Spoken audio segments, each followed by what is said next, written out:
Shalom saudara-saudara yang terkasih, selamat bertemu kembali dalam acara Firman Menyapa HKBP Petojo. Sebelum kita mendengarkan firman Tuhan, mari terlebih dahulu kita berdoa. Ya Bapa, di pagi hari yang indah ini, kami bersiap untuk mendengarkan firman-Mu. Bersiap untuk diisi oleh janji penyertaan Tuhan, agar hari ini kami jalani dengan iman kepada janji Tuhan.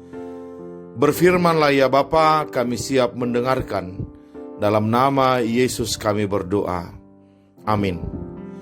Firman Tuhan bagi kita hari ini tertulis dalam kitab Kejadian pasal 46 ayat yang keempat. Demikian dikatakan, Aku sendiri akan menyertai engkau pergi ke Mesir, dan tentulah aku juga akan membawa engkau kembali, dan tangan Yusuflah yang akan mengatupkan kelopak matamu nanti. Demikianlah firman Tuhan. Yang berbahagia adalah orang yang mendengarkan firman Tuhan serta memeliharanya. Amin. Jemaat yang terkasih, apa yang paling diinginkan manusia di dunia ini?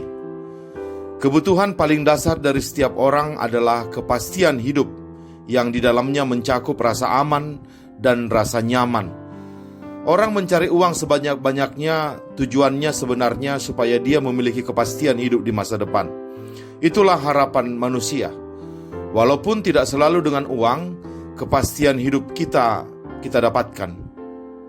Tapi itulah keinginan dasar setiap kita, memiliki rasa pasti untuk masa depan kita. Manusia dihantui ketidakpastian tentang masa depannya. Dan itulah ketakutan terbesar kita, sadar atau tidak sadar. Semakin tinggi usia seseorang, semakin dia tidak suka dengan perubahan. Di tingkat usia yang tergolong tua, setiap orang ingin kepastian. Tidak suka pindah-pindah rumah, apalagi berganti-ganti suasana. Tidak suka dengan tantangan baru. Itu sebabnya orang tua lebih suka tinggal di rumahnya sendiri daripada harus menjalani rumah anak-anaknya satu persatu. Tapi berlakukah keinginan kita ini kepada Tuhan? Jawabnya tidak. Salah satu perintah yang paling sering disampaikan oleh Tuhan kepada manusia di dalam Alkitab adalah kata pergi. Kepada Abraham yang sudah sangat tua, Allah memerintahkan, Pergilah dari negeri nenek moyangmu ke tanah yang ku janjikan kepadamu. Allah menyuruh dia meninggalkan kenyamanannya, dan dia harus pergi ke daerah yang sama sekali tidak dia kenal. Musa juga seperti itu, disuruh pergi. Dia sudah nyaman tinggal di Midian, di rumah mertuanya, menjaga gembala mertuanya. Dan dia disuruh pergi untuk menghadap Firaun. Suatu perintah yang sama sekali tidak membuat nyaman. Elia juga seperti itu. Di tengah persembunyiannya di gua dari kejaran Raja Ahab, tiba-tiba Tuhan datang dan memerintahkan Elia untuk pergi. Pergi, jangan sembunyi lagi. Jangan menghindari dunia. Hadapi Raja Ahab dan Isabel.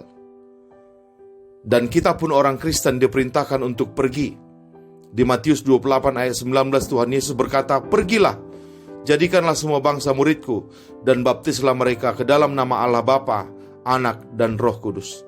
Dan kalau kita membaca kisah Alkitab, masih banyak lagi perintah pergi yang bisa kita lihat dalam kehidupan tokoh-tokoh iman di Alkitab. Termasuk renungan kita hari ini adalah salah satu dari perintah pergi yang disampaikan Allah kepada hambanya Yakub. Allah menyuruh Yakub pergi ke Mesir, ke negeri di mana Yusuf sekarang tinggal, menjadi orang kedua di negara Mesir. Perintah pergi ini juga sehubungan dengan bencana kekeringan yang melanda tanah Kanaan. Di Mesir juga memang terjadi bencana kekeringan. Tapi berkat jasa Yusuf, kerajaan Mesir sudah bersiap-siap menghadapi bencana kekeringan. Jauh-jauh hari mereka sudah mengisi lumbung-lumbungnya, sehingga mereka tidak terkena bencana kelaparan. Itu sebabnya Yusuf diangkat menjadi orang nomor 2 di Mesir setelah Firaun. Dan Allah memerintahkan Yakub untuk pergi ke Mesir dan membawa seluruh keturunannya tinggal di sana. Ini adalah perintah yang sungguh berat bagi seorang yang sudah sangat lanjut usia. Jangankan pindah ke Mesir yang berbeda budaya 180 derajat dengan budaya di tanah Kanaan. Disuruh pindah ke sebuah tempat yang budayanya sama saja, seorang lanjut usia enggan untuk pindah. Misalnya dia disuruh pindah ke rumah anaknya saja pun, dia malas untuk pindah. Tetapi itulah perintah Allah. Ketika kita disuruh pergi, maka kita harus pergi. Tidak peduli apakah kita suka atau tidak. Maka renungan apa yang bisa kita ambil dari kisah ini? Yang pertama, kalau bencana kekeringan memaksa Yakub harus pergi ke Mesir, maka bencana corona ini pun memaksa kita harus mau pergi. Pergi di sini artinya bergerak, berjalan, dinamis, tidak mandek, tidak beku, tidak statis, tidak loyo, tidak begitu-begitu saja. Seperti halnya Yakub yang sudah lanjut usia, begitulah gereja dan banyak orang Kristen seperti kita saat ini. Maunya diam, tidak mau bergerak, sudah nyaman dengan yang itu-itu saja. Sibuk sih sibuk, ada banyak kegiatan, tapi adakah yang baru dengan kegiatan itu? Sama sekali tidak. Gereja itu statis, bergerak sih bergerak, tapi jalan di tempat. Maka perintah Tuhan kepada Yakub untuk segera pergi juga adalah perintah bagi kita umat Kristen yang hidup di zaman yang serba cepat berubah ini. Sebagai anak Tuhan dan sebagai gereja, kita juga harus mau bergerak, harus mau berubah. Change or die, kata orang pintar. Dalam era perubahan ini dibutuhkan gereja yang pergi. Orang Kristen juga harus pergi. Orang Kristen semestinya memang tidak boleh diam. Dalam Ibrani 11 ayat 38 dikatakan, dunia ini tidak layak bagi mereka. Mereka mengembara di padang gurun dan di pegunungan, dalam gua-gua dan celah-celah gunung. Intinya, karena dunia ini bukan tujuan kita, bukan sasaran kita, bukan terminal akhir hidup kita, maka kita memang harus terus bergerak, terus berjalan, terus pergi sampai kita tiba di tujuan. Mari mencari cara-cara baru dalam pelayanan, dalam perniagaan, dalam bidang pendidikan, dalam dunia kesehatan, dan dalam bidang apapun yang kita tekuni. Kita diminta untuk mau berubah. Kita diminta untuk mau pergi, meninggalkan cara-cara lama yang sudah kuno dan ketinggalan zaman, dan berjalan menuju cara baru. Kita memang tidak suka dengan yang baru, aneh sekali bagi kita. Tapi mana yang kita pilih, berubah atau mati? Maka pergilah, belajarlah lagi sesuatu yang baru. Karena itulah cara Tuhan menyelamatkan kita dari ketertinggalan, sebagaimana Tuhan menyelamatkan Yakub dari kelaparan. Dan renungan kedua bagi kita dari renungan hari ini, kita juga diajak untuk melihat kemana Tuhan membawa Yakub pergi. Kalau tadi di awal renungan dikatakan bahwa kebutuhan paling dasar dari setiap manusia adalah rasa aman, rasa tentram, rasa damai sejahtera. Tapi dalam konteks Yakub dan konteks banyak tokoh-tokoh Alkitab lainnya, hal itulah yang justru tidak mereka dapatkan dari Tuhan. Tuhan justru memerintahkan semua anak-anaknya memasuki zona baru yang sama sekali tidak nyaman. Yakub disuruh ke Mesir yang sama sekali asing baginya, sementara usianya sudah sangat sepuh. Tapi memang itulah yang dituntut dari kita ketika kita berhadapan dengan era yang sama sekali baru. Kita diminta untuk berani meninggalkan apa yang selama ini kita cintai, yang memberi kita rasa aman. Tapi betulkah hanya ketidakpastian semata? Dari mata dunia memang iya, tapi dari sisi iman, kita tidak disuruh pergi begitu saja. Setiap kali Tuhan memerintahkan anaknya pergi, Tuhan selalu menjanjikan penyertaannya 24 jam. Kepada Abraham Tuhan berjanji, aku akan menyertai engkau. Aku akan memberkati engkau dan juga seluruh keturunanmu. Aku akan memberkati bangsa yang memberkati engkau, dan aku akan mengutuk bangsa yang mengutuk engkau. Kepada Musa, kepada Elia, kepada Yosua, dan kepada tokoh-tokoh iman lainnya, Tuhan juga berjanji. Tuhan berkata, kuatkan dan teguhkanlah hatimu. Janganlah kecut dan tawar hati. Sebab Tuhan Allahmu menyertai engkau kemanapun engkau pergi. Yesus juga menjanjikan penyertaan kepada kita ketika Dia menyuruh kita pergi ke seluruh dunia untuk mewartakan Injil Tuhan.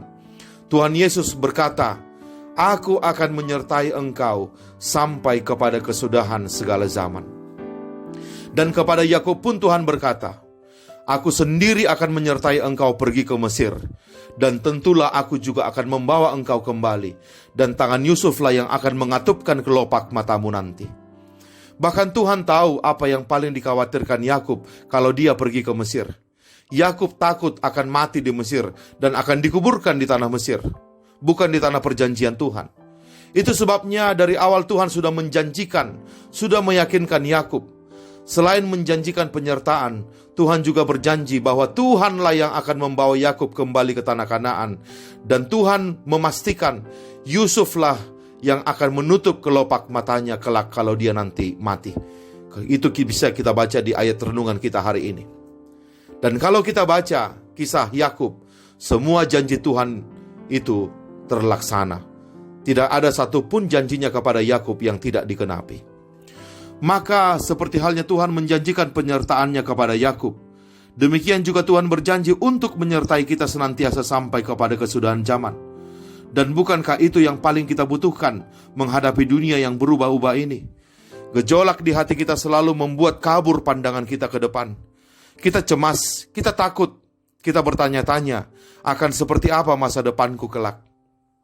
Tapi tidak ada satupun dari gejolak itu yang bisa menolong kita. Satu-satunya yang pasti dan bisa menolong kita adalah janji penyertaan Tuhan dalam hidup kita. Sebab yang namanya penyertaan Tuhan itu tetap untuk seterusnya dan sangat bisa diandalkan. Memilih untuk lebih percaya kepada penyertaan Tuhan daripada terhadap gejolak emosi kita sendiri, itulah yang disebut dengan menguatkan hati. Marilah kita menguatkan hati kita dengan cara mengingat janji penyertaan Tuhan dalam hidup kita. Seperti yang sudah Dia sampaikan kepada Yakub dalam renungan kita hari ini. Dan semua janji itu Tuhan tepati. Tidak ada satupun yang tidak tergenapi. Marilah kita juga menjalani hidup kita bersama dengan janji Tuhan. Dan yakinlah, semua janjinya dalam hidup kita pasti juga akan digenapi. Seperti yang sudah dilakukannya kepada Yakub hambanya, dan kepada orang tua kita, dan kepada nenek moyang kita. Kiranya Tuhan menyertai kita semua. Amin. Mari kita berdoa.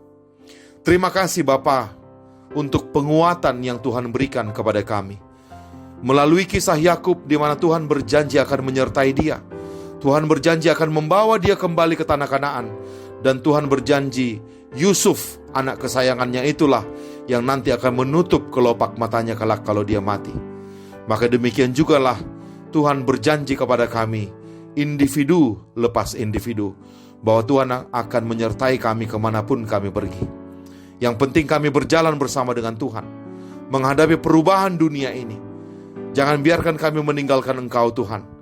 Tetaplah pegang tangan kami, dan pastikan kami senantiasa lebih percaya kepada janji-Mu daripada gejolak hati kami masing-masing. Bersama dengan firman itu, kami jalani hari ini. Dalam nama Yesus Kristus kami berdoa. Amin. Selamat beraktivitas. Tuhan Yesus memberkati. Shalom.